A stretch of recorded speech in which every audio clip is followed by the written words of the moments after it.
takes. You know, I mean that's kind of the corner of the realm now. You know, everybody wants you to make an opinion, snap judgment, all that. You know.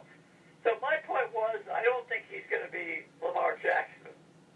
You know, that he's going to come in as a rookie and, you know, take away Joe Flacco's job the way Lamar Jackson did last year. So I think we're going to have to give him another year or so to see how it develops. But I think there were a few red flags that he looked so unready to play. He's playing against a lot of subs too, you know. So I just think he's a work in progress, you know. And the fact that Elway has missed so often on draft picks kind of adds another dimension to it, you know. So, but it's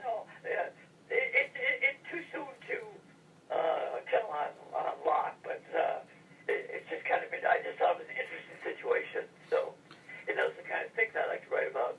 Vito Stellino, VitoStellino.com, talking about Elway choosing QBs. Did you think that maybe he gave up on Tim Tebow too fast? I mean, I understand why you'd want Peyton Manning when you had a team that was ready to go to the Super Bowl and not Tim Tebow, but still, you know, long release or not, won the division, won a playoff game, lots of exciting fourth quarter comebacks. Kind of reminded me, and I know this is a little before my time, maybe I'd like to know what your thought is on this analogy, though. Billy Kilmer, who kind of looked sloppy, but generally got the job done, that sort of thing. Of course, what was your take on when you say that Elway wasn't so good in judging quarterbacks? And there are a lot of people that think that. I mean, you couldn't go wrong with Manning, certainly, but still, what was your thought? Did you think he got rid of Tebow too soon?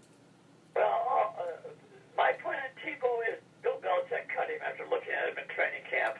You know, I figured one thing Bill Belichick's good at is judging quarterbacks. I mean, he kept Tom Brady as a sixth rounder and kept four quarterbacks in his rookie year. He knew Tom wasn't ready, but he could see, hey, this guy has potential. You know, and bingo, the second year he's the starter after Bledsoe got hurt. So I think that tells you Tebow just was. You know, there's a lot of great college players. Terry Baker, you remember Terry Baker? Tell me Terry Baker.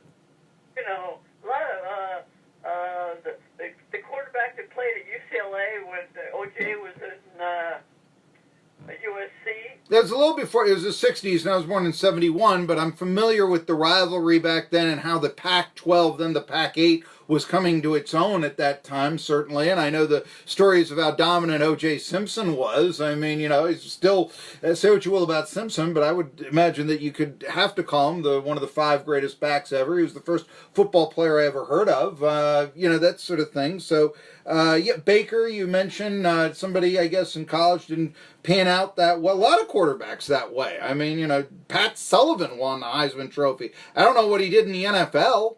You know, I mean, you know, there are a lot of quarterbacks too. Great college quarterbacks who just aren't suited to the NFL. He just did not have an NFL arm.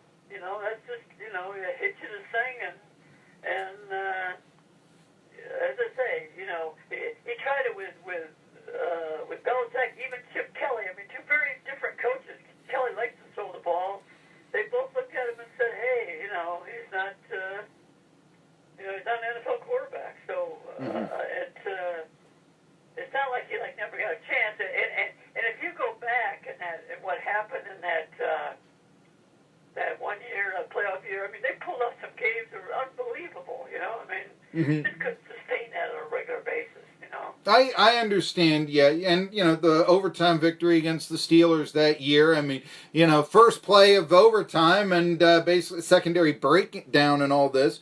Like I said, I mean, I know Tebow completed less than 50% of his passes, which is a sin today that maybe it wouldn't have been in a previous era when you really were throwing on 3rd and 10 and basically running the ball in another time. But no, it's a point that, you know, when you say that John Elway, can he choose quarterbacks? One of the guys that you've got to talk about is, well, what about his judgment on Tim Tebow? You, though, when it comes to Tyreek Hill, you supported Roger Goodell saying that, you know, you didn't think that Hill should have been suspended. Why? Well, you know,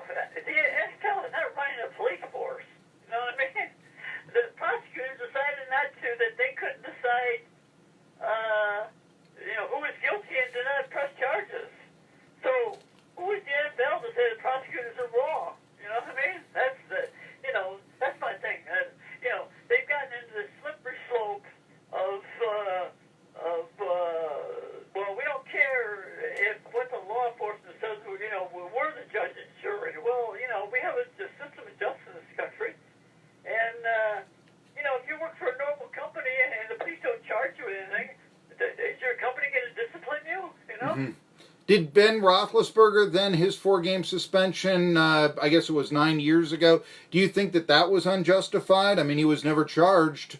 Absolutely. Yeah, not only was he found guilty, he was never even charged, you know. And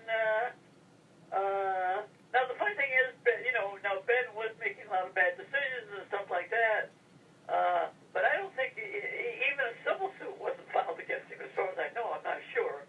But yeah, no, I mean, if the prosecutor decides not to press charges, I don't know that the NFL should, decide that they have a higher justice system. I mean, hey,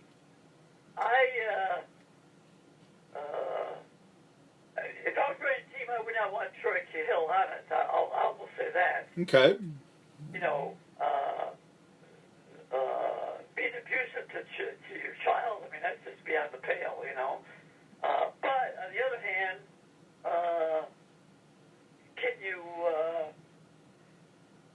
can the league decide that they know better than the prosecutors? That's my problem with the whole thing, So they've been, ever since Ray Rice, he's been very, he learned in that you get more criticism if you do not take action than if you take it too much. Although he got really carried away in the Tom Brady thing. That was absolutely.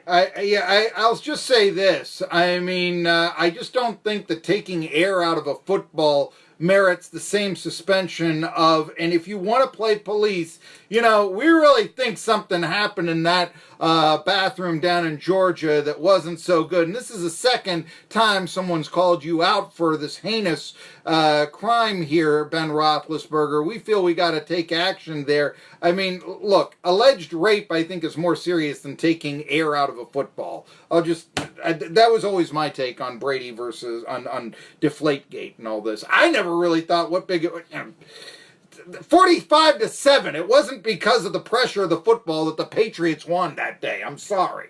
Anyway. Better in the second half after they checked out. They did the first half. It was ridiculous, It's just, so that's where. Plus, all he had to say was, "Look, we've never judged footballs, so we will now take a look at it going forward."